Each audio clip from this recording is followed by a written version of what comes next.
Hello, everyone. Welcome back to Renubenz. I hope you're doing great. In the previous video, we learned the basics of object-oriented programming. We covered classes, objects, constructors, the self keyword, instance variables, class variables, and static methods. Today, we are going to learn some of the most important concepts in OOP. These concepts are used in almost every real-world Python project. Today's topics are encapsulation, getters and setters, property decorator, inheritance, and the super function. Let's get started. First, let's understand encapsulation. Encapsulation means keeping data and the methods that work with that data together inside a class. It also helps protect important data from being changed directly. Think about an ATM machine. When you withdraw money, you don't directly access the bank's database. Instead, you use buttons and options provided by the ATM. The ATM protects your bank information. Encapsulation works in a similar way. Let's start with public variables. Public variables can be accessed from anywhere in the program. Here, name is a public variable. We can access it directly. If we print employee.name, the output is John. Public variables have no restrictions. Now let's look at protected variables. A protected variable starts with a single underscore. For example, self._department equals IT. The underscore tells other programmers this variable should not be modified directly. Python still allows access, but it is considered good practice not to change it from outside the class. Protected variables are mainly used when working with inheritance. Now let's learn private variables. Private variables start with two underscores. For example, self._salary equals 50000. This tells Python to hide the variable from direct access. Now, if we try to print employee._salary, Python gives an error. Why? Because private variables are only meant to be used inside the class. This helps protect important information like passwords, bank balance, PIN numbers, and employee salary. These values should not be changed directly. So how do we access private data? We create methods inside the class. The display salary method prints the salary from inside the class. Instead of accessing the variable directly, we access it through a method. This is much safer. Now let's learn getters and setters. A getter is a method used to read a private variable. A setter is a method used to update a private variable safely. The getAge method returns the age. Before updating the age, the setter checks whether the value is valid. If the age is greater than 0, Python updates it. Otherwise, it prints an error message. This prevents invalid data from entering the object. Imagine a website where users enter their age. Without validation, someone could enter -10 or 500.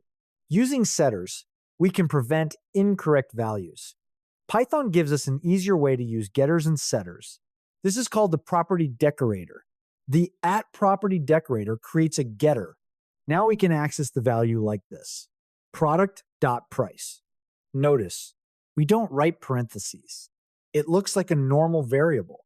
Now look at the setter at price. Setter. Whenever someone changes the price, Python automatically checks the value first. If the value is valid, it updates it. Otherwise, it raises an error. Property decorators make our code cleaner and easier to read. Now let's move to inheritance. Inheritance allows one class to use the features of another class. Instead of writing the same code again, we simply inherit it. This saves time and reduces duplicate code. Think about a family. A child inherits features from parents. Similarly, a child class inherits methods and variables from the parent class. Let's look at single inheritance. Animal is the parent class. Dog inherits from animal by writing animal inside brackets. Now dog automatically gets every method from animal. So when we write dog.sound, Python executes the method from the animal class. Dog can also have its own methods, like bark. So dog has both sound and BART. Think about a smartphone. Every smartphone can make calls, send messages, and connect to the internet. Now, Samsung phones have additional Samsung features. Apple phones have additional Apple features. Both inherit common features, but each adds its own. Now, let's see multi-level inheritance. Imagine three generations: grandparent, parent, and child. The child automatically inherits methods from both parent and grandparent. This allows code reuse across multiple levels. Now let's learn multiple inheritance. Here, one class inherits from more than one parent. For example, child inherits from father and mother. Now child automatically gets methods from both classes. This is useful when we want to combine different features. Now let's learn hierarchical inheritance. Here, multiple child classes inherit from the same parent. For example, animal is the parent. Dog inherits from animal.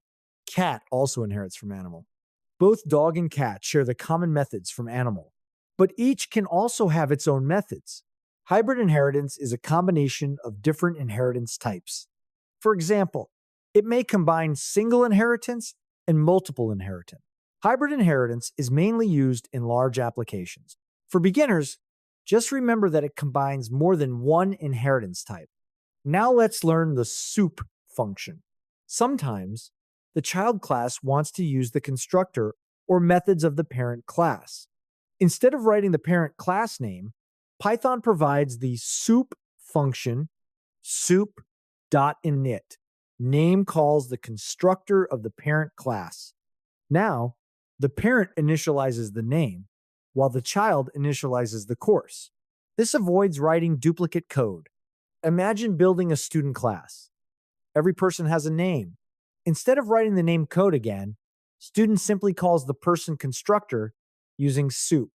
This saves time and keeps the code clean. Today we learned encapsulation, public variables, protected variables, private variables, getter methods, setter methods, property decorators, single inheritance, multi-level inheritance, multiple inheritance, hierarchical inheritance, hybrid inheritance, and the super function. These concepts help us write secure, reusable, and organized Python program. Congratulations!